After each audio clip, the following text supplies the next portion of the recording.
Well, the deaths of 3 British aid workers in Gaza are continuing to spark international condemnation, with Rishi Sunak demanding an urgent investigation and labelling the situation in the Middle East increasingly intolerable. Josh Chapman, James Henderson and James Kirby were working as security advisors for the charity World Central Kitchen when the vehicles they were travelling in were specifically targeted in 3 separate Israeli missile strikes on Monday night. That's despite the convoy following an Israeli Defence Force-approved route and using GPS trackers and SOS beacons to broadcast their position. The tragedy, which Israel's Benjamin Netanyahu has said was unintended, has led to calls for the UK to stop arming Israel with £42 million worth of British weapons sent to the country in 2022. Just yesterday, pro-Palestine activists climbed onto the roof of a Yorkshire factory in protest over its production of weapons for Israel. So, after the death of 3 British aid workers, should the UK stop arming Israel? Let me know your thoughts. Email me gbviews@gbnews.com. Tweet me at gbnews. While you're there, go and vote in our poll. The results will follow shortly. But doing battle on this now, the co-founder of Novara Media, Aaron Bastani, and the chairman of the National Jewish Assembly, Gary Mon. Chaps, thank you very, very much. Look, Gary, I'll start with you. Should we stop arming Israel? Absolutely not. Clearly, the deaths of the charity workers are an absolute tragedy, and they should be fully investigated. They are being fully investigated.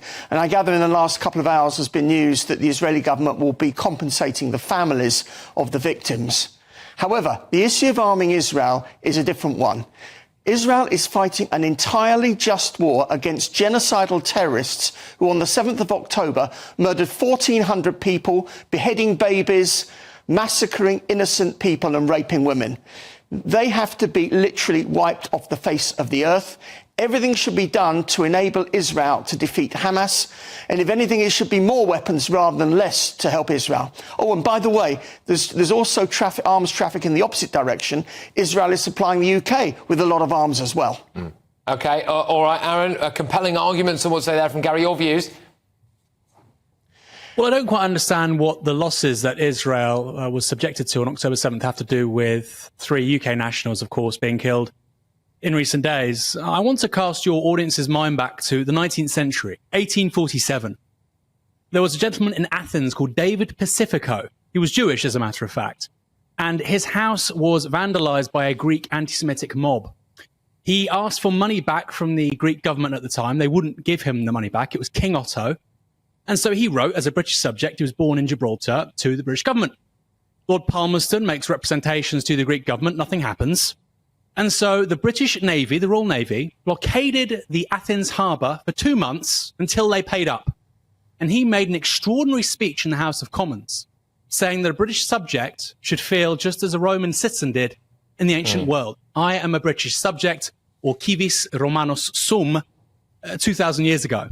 And I find it absolutely extraordinary that we've moved so far back in 1,500 years, or 1,700 years, that somebody's house could be burglarized and it led to a blockade of a country's harbour. And yet in the 2020s, 3 of our people can die. And the instinctive response from the political class is hope and prayers, hashtags, maybe a round of applause, and Israel should investigate itself. Okay. It's utterly astounding. If the UK and its military had killed 3 Israeli nationals, Benjamin Netanyahu would have kicked our ambassador out by tea time, and he would have been quite right to do so. OK, Gary, I suppose, look, to paraphrase what Aaron's saying there, and I hope I'm not doing a disservice, essentially it looks as though the British government doesn't care enough about the British nationals who've died, maybe. Look, what has happened was a tragedy. I don't doubt that. But if the converse happened, if 3 Israeli nationals had been killed, and it was clearly an accident and it had been investigated, and it was seen that there was no ill harm, no ill intent in the action, that it was an accident, I don't believe the Israeli ambassador will be expelled. No way. And it's the same in the other way around here, because tragically and sadly, these 3 British nationals have been killed. There will be an investigation. There will be compensation paid. And we need to move on and realise that the issue of the war that's happening is a far bigger issue. It affects everyone. It affects not Jewish people. It affects non-Jewish people. Hamas has to be eliminated for what it did and for what it stands for. All right, Aaron, look, it was a mistake during a war. Well, those 3 families of these 3 gentlemen, ex-service personnel, they're not going to move on. And no amount of compensation that comes forward from Tel Aviv is going to be enough for them losing their 3 sons. Look at these guys in the In the summer of their lives, they had a great deal to offer, ex-service personnel, like I say, and they were presumably working as security for an NGO in Gaza, doing extraordinary work, feeding people in a humanitarian crisis. The absolute best of this country, and they're being let down, in my opinion, by the absolute worst, which is expressed in the leadership of both the Conservative and the Labour parties.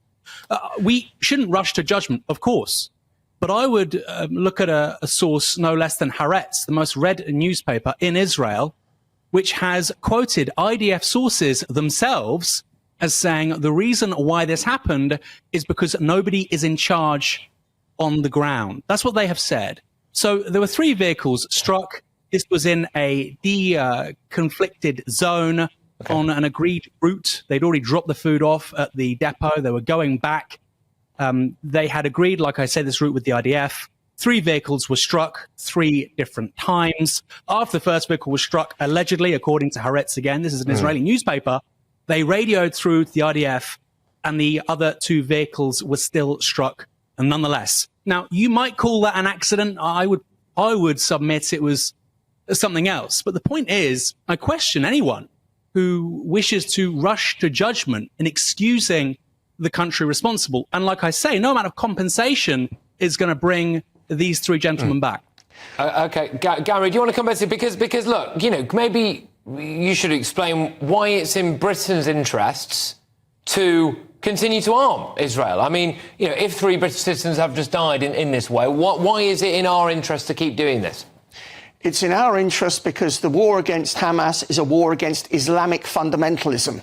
It is also in our interest to take seriously the threat from Iran and from other combatants who wish to push the entire issue of fundamentalist Islam on the West. Hamas is just the baby example, but we have to start somewhere and we have to get rid of Hamas. OK, I mean, Aaron, look, hey, this wouldn't have happened if Hamas hadn't committed the October 7 attacks. As Gary is saying there, this is in a wider geopolitical interest to Britain. We should continue to arm Israel. Well, I just disagree. Britain has some leverage in this conversation, and that is the arms it sells to Israel. We have a massive arms company in this country, hugely successful, BAE Systems. And I think at the very least, Patrick, at the very least, a temporary suspension. There have been 200 humanitarian workers who've been killed. 3 have been British.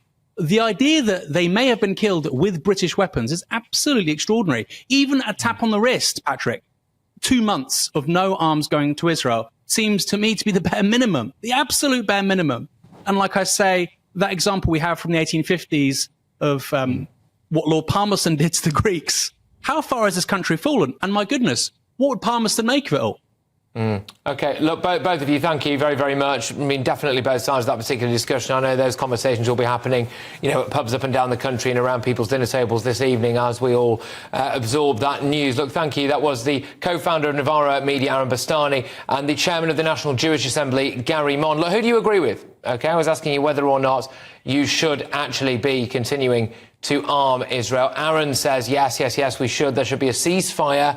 Enough with this madness. Too many people are suffering because our leaders want to argue. David says, no, we shouldn't stop arming them. You don't change policy due to a single unfortunate error. Imagine if we'd just given up like that in World War II. Israel is close to defeating Hamas. Support them until they get the job done. Look, your verdict is in.